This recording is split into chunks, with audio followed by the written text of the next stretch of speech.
Namibia के against तो ये रिजल्ट एक्सपेक्टेड थे and it was a great sign कि हम इतने मार्जिन से जीते और ये जरूरी भी था क्योंकि इंडिया वाली हार के बाद ये जीत काफी कॉन्फिडेंस लाएगी। Great individual performances I from Sahibzada Farhan and Usman Tariq and they proved why they are the match winners, जबकि even Shadab Khan played good cricket. And सबसे बड़ी बात इस मैच की कि जब आप एक मस्ट विन सिनेरियो में आ जाते हो तो आपके ऊपर प्रेशर भी बहुत आ जाता है। एंड टीम जब ग्राउंड में उतरी तो ऐसा फील हुआ कि उनके कंधों पे अभी भी इंडिया वाली हार का बोझ है। स्टार्टिंग के 4-5 ओवर्स में ओपनर्स मेंटली दबाव में लगे एंड ऑफ कोर्स पिच पर बाउंस भी अनइवन था, तो ये फैक्टर भी अपनी जगह मौजूद था। लेकिन ये चीज तो साइम पे ज्यादा ही अयां थी कि उनसे बॉल बिल्कुल भी मिडल नहीं हो रहा था और एक बिल्कुल नीडलेस शॉट खेलकर वो आउट हो गए, जिसको फर्दर डिस्कस करते हैं। लेकिन इस मैच में काफी चीजें न्यू ट्राई की गई, चेंजेस दिखे एंड टॉस जीतकर इस बार पहले बैटिंग करने का फैसला किया गया, जो कि हम इंडिया के अगेंस्ट भी कह रहे थे क्योंकि ये कंडीशंस ऐसी हैं, यहाँ 160 हो जाए तो चेज करना बहुत मुश्किल हो जाता है। तो स्टार्ट से ही गुड पॉजिटिव साइंस दिखे, लेकिन स्टिल चीजें अभी भी वैसे एग्जीक्यूट नहीं हुई। हम मैच जीत तो गए पर डीप डाउन वी फेल्ट कि टीम अभी भी राइट ट्रैक पर नहीं लग रही। जब से माइक एजन आए हैं तो एक चीज तो आपने नोटिस की होगी कि बहुत ज्यादा चेंजेस हो रहे हैं। बैटिंग लाइनअप से लेकर प्लेयर्स को मुसलसल इन एंड आउट किया जा रहा है। लाइक फ्रॉम पास्ट 6 मंथ बहुत ज्यादा चीजें ट्राई की जा रही हैं, विच आई से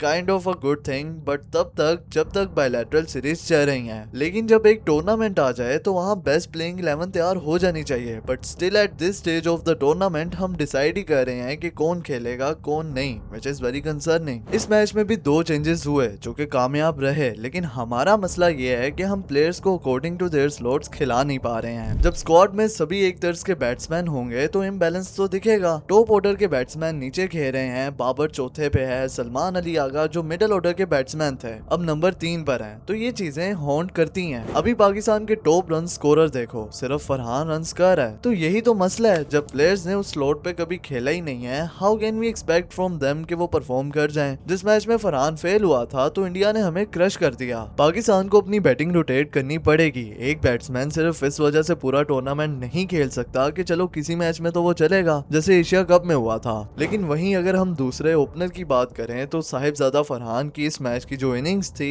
वाज रियली आउटस्टैंडिंग। एक एंड से विकेट भी बचा के रखी और चार्ज भी करते रहे। अब जो कॉन्फिडेंस उनको इस शो के बाद मिला है, वी ऑल शुड प्रे कि उसे वो सुपर 8 में अगेंस्ट बिगर टीम्स भी डिलीवर कर सकें। अकेले फरहान की इनिंग्स एक साइड पर, लेकिन आज ऐसा लग रहा था कि टीम को फखर चाहिए। वी नो साइम के बैट से रन्स नहीं आ रहे, अभी तक ही इज कम्प्लीटली फ्लॉप, और ये अब हमें दिख रहा है कि बड़े टूर्नामेंट्स में साइम का बल्ला जवाब दे जाता है, वो एशिया कप हो या फिर वर्ल्ड कप। टीम में सिर्फ वो बॉलिंग की वजह से खेल रहा है, वरना बैटिंग में उसका कोई कॉन्फिडेंस नजर नहीं आ रहा। साइम जस्ट 2 ओवर्स करवाता है, अगर उसे इतनी ही बॉलिंग करवानी है तो वहाँ पे बॉलिंग उस्मान तारिक भी कर सकता है। तो कहने का मकसद ये कि Fakhar Zaman is our proven match winner player. He is that player जो अपने डे पे सिंगल हैंडेडली मैच को वन साइडेड कर सकता है, तो हम उसे चांस दे के क्यों नहीं देख रहे, जो कि मेरा नहीं ख्याल कमिंग मैचेस में ऐसा होता दिख रहा है। लेकिन अगर साइम अयूब को नहीं निकालना तो he can bat at number 3, ताकि बाबर आजम सिर्फ इस वजह से स्लॉट ना खा जाए कि कभी कोलैप्स होगा और हमारा बाबर मैच जितवा देगा। जिसने भी उस बंदे का नंबर खराब करके T20 में इस पोजीशन पे लगाया ना, उससे बड़ा कोई स्टूपिड नहीं होगा।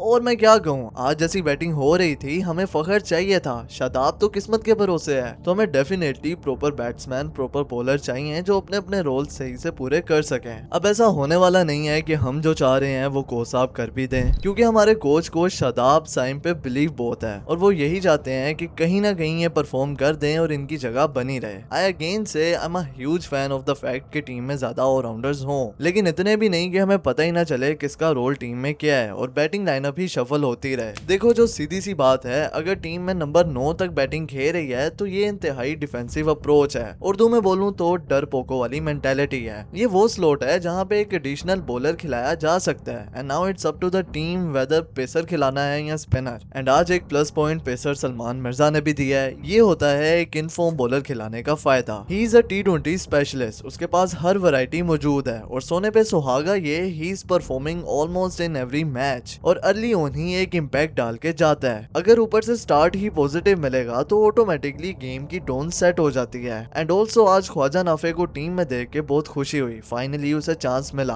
अनफॉर्चुनेटली स्कोर नहीं कर पाए, ऑब्वियसली प्रेशर होगा, लेकिन he needs to clear his mind and I am sure he will perform well in the coming matches. And now the most important part, जो टैक्टिक सुपर 8 में game changing साबित होगा पाकिस्तान के लिए, वो है the right use of Usman Tariq. भाई एक डायमंड मिला है हमें, he is in the spotlight, everyone is talking about him, हर कोई उसे बॉलिंग करते देखना चाहता है, लेकिन हम उसे तब लाते हैं जब इनिंग का आधा हाफ गुजर जाता है। हमने उसे डिफेंसिव बॉलर बनाया हुआ है एंड सी कोच कप्तान के टैक्टिक्स ऐसे ही एक्सपोज होते हैं। आज भी 12वें ओवर में इंट्रोड्यूस करवाया। Someone needs to tell Salman Ali Agha he is our main weapon right now, उसको लगाना है तो शुरू में लगाओ, पावर प्ले के फौरन बाद उसको ओवर दिया जा सकता है, या फिर जिस पॉइंट पे पार्टनरशिप बनती नजर आ रही है लगाओ उसे, वो तंग करेगा आके। बॉलिंग इतनी डीप है हमारे पास, कप्तान को तो एंड की टेंशन लेने की जरूरत ही नहीं है। अगर उससे 2-3 ओवर्स पहले करवाए जाते हैं, I guarantee you Usman Tariq इससे भी ज्यादा आपको इफेक्टिव नजर आएगा। बस यहाँ पे कैप्टन को जरा अपनी गेम अवेयरनेस पे काम करना होगा। इंडिया वाले मैच में भी यही गलती हुई और हम रोते रहे उसका यूं रोल डिफाइन ना करो, ये कहीं नहीं लिखा हुआ कि उसने 11वें-12वें ओवर में ही आना है। He is our attacking bowler. अब सुपर 8 में तो बड़ा क्रूशियल रोल होगा इनका। अगर आप उस्मान तारिक पे डेडिकेटेड वीडियो देखना चाहते हो so do let me know in the comments. And in the end a great win for Pakistan.